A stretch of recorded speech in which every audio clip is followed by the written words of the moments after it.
দেখেন দেখেন বন্ধুরা, একটি শুয়োরকে কিভাবে আক্রমণ করলো। একটি বনের ভিতরে কতগুলো কুকুর একটি শুয়োরের সাথে আক্রমণ করতেছে শুয়োরকে। শুয়োরটা কি পারবে এই এতগুলো কুকুরকে চলে ফেলে সে জয়ী হতে?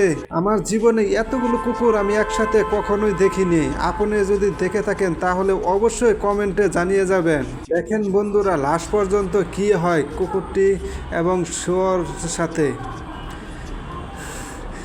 আক্রমণ চালিয়ে যাচ্ছে, কিন্তু শহরে হার মানতে চাচ্ছে না। কিন্তু এতগুলো কুকুর ট্রেক সে একাই কোনোভাবেই সম্ভব না। সাথে দেখেন বন্ধুরা, পাহাড়তে কিভাবে গড়িয়ে ফেলে দিল পুরো রাস্তার ভিতরে। আমি দেখে পুরাই অবাক হয়ে গেলাম বন্ধুরা।